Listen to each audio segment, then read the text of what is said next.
Welcome to Military Justice and the Law, presented to you by Bulelani Tsewu. In this episode, I'll be discussing the functions and the powers of the Adjutant General. The Adjutant General is a creature of statute, meaning that his powers are derived from the law. The Military Discipline Supplementary Measures Act 16 of 1999, the MDSMA, delineates various roles that the Adjutant General must perform.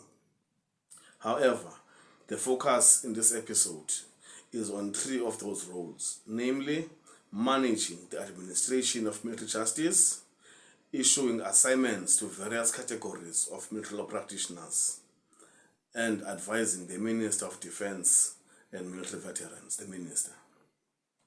Section 28.1 of the MDSMA enjoins the Adjutant General to manage, coordinate, facilitate, and promote the administration of military justice.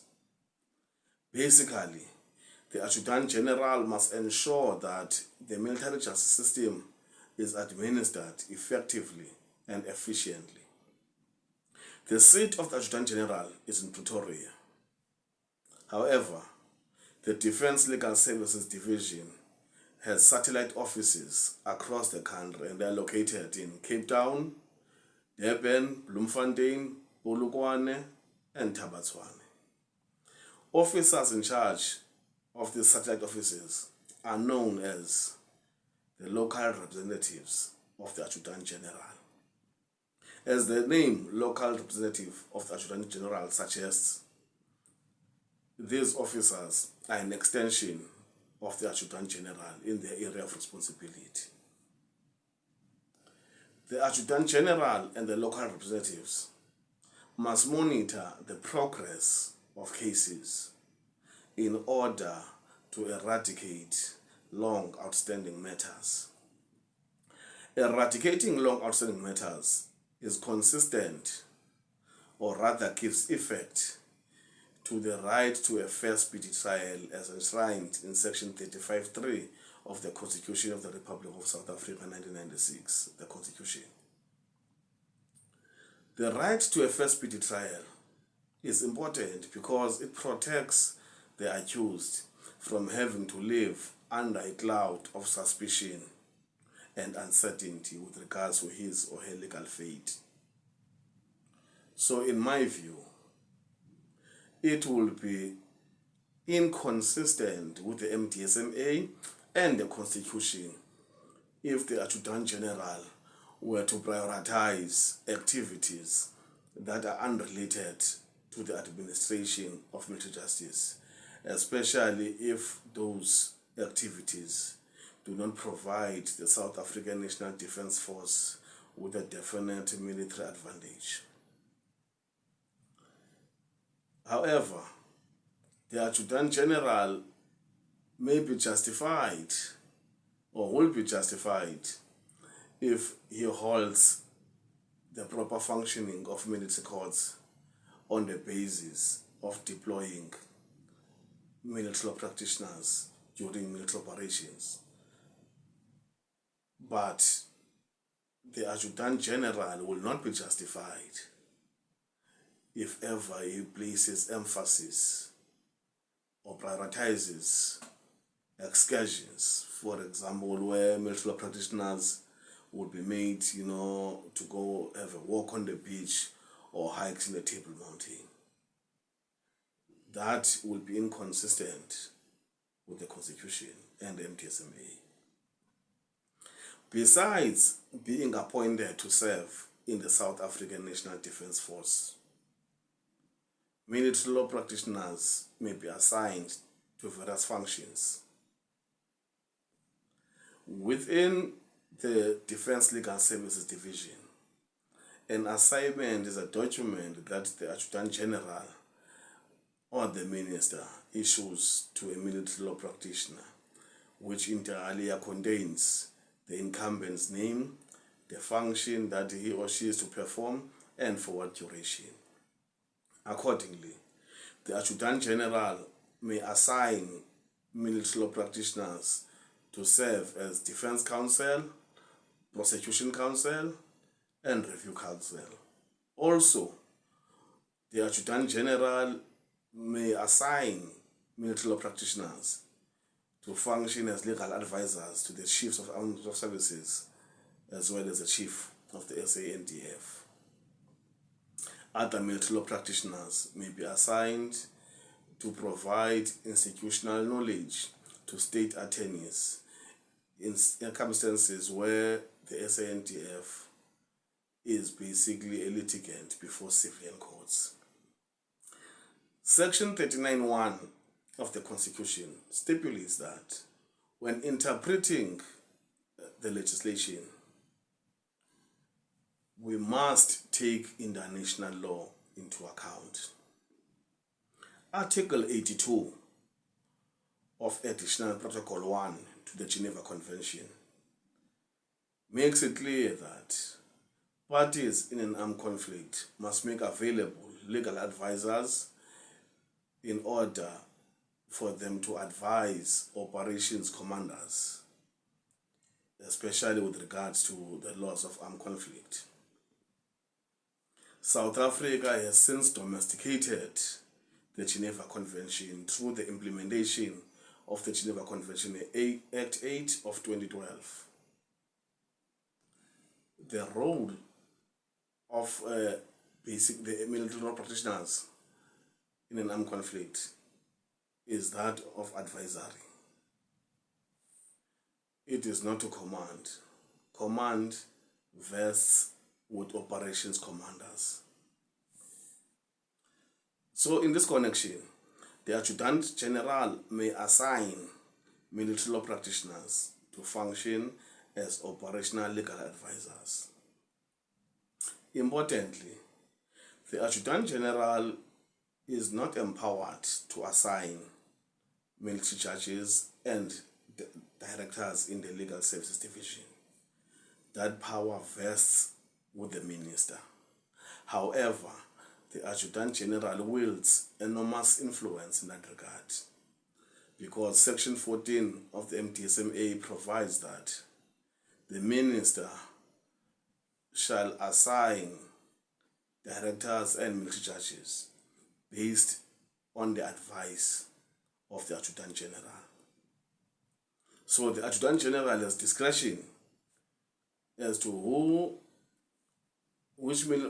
gets to be assigned, basically, because he's the one who submits the names to the minister for such assignments.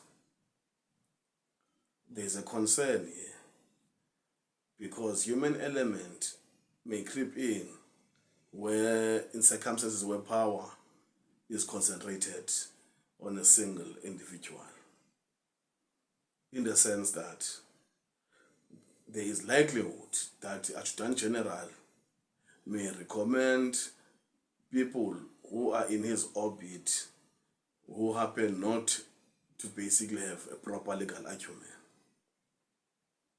So in my view, it will be best, if ever, that the law can be amended to basically clothe an independent body with such powers to advise the minister as to who deserves legitimately to be assigned as a military judge or the director in the Legal Services Division. As already alluded to, I've made mention of the fact that local representatives of the Adjutant General are administrators. Even though some may qualify to be assigned as judges, they may meet the requirements.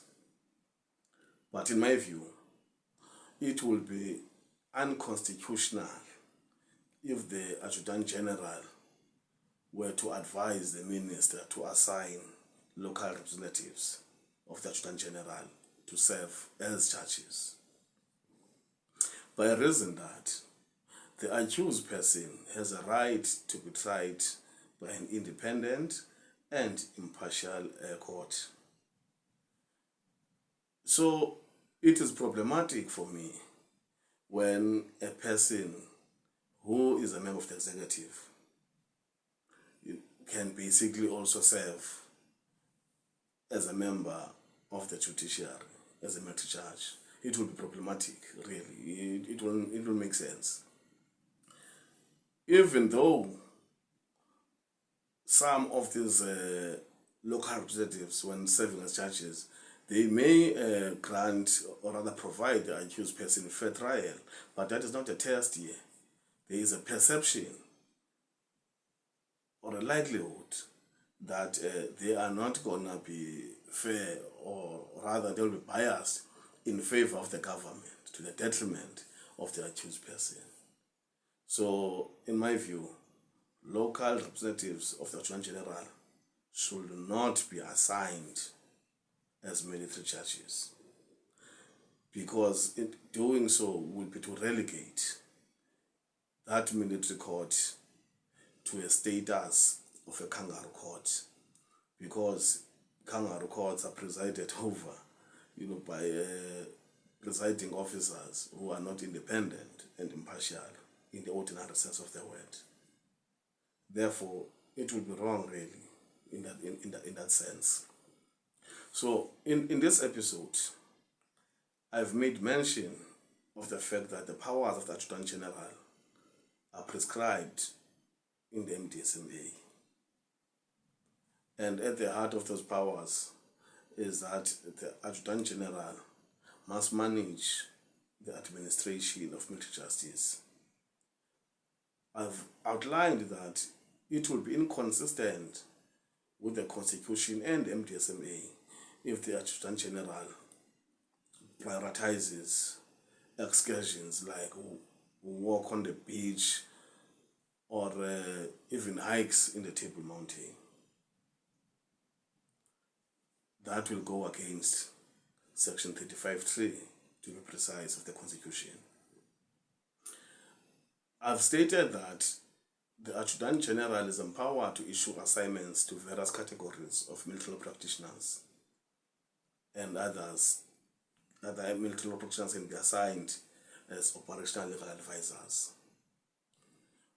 Although military law practitioners are legitimate military targets in an armed conflict, battle handling vests with operations commander. The duty of the military law practitioner is to advise, of which such an advice can be taken or disregarded by the operations commander. But an operations commander who disregards the advice will be doing so at his own peril, because even armed conflicts are fought within the ambit of the law. It will be prudent for any Adjutant General who's worth his salt to familiarize himself with the principles of the law of armed conflict, lest he be caught up in a fantasy regarding what role a military law practitioner ought to play during combat. I've outlined that directors are assigned by the minister, but there is a gap here, because it is only the Adjutant General who has a discretion here to choose who gets assigned, because he is the one who holds the power to recommend military law practitioners. The concern here is that there is a likelihood that the Adjutant General may disregard members with proper legal acumen and basically recommend that the minister assigns those in his or her own orbit. And it will be best if an independent body can be established to deal with this aspect. So that is all I wanted to share with you today. In the next episode, I'll be discussing the engine room of the military justice system, the Directorate of Military Prosecutions. So I trust that you enjoyed this episode. Whoever has not subscribed, please subscribe. Take care.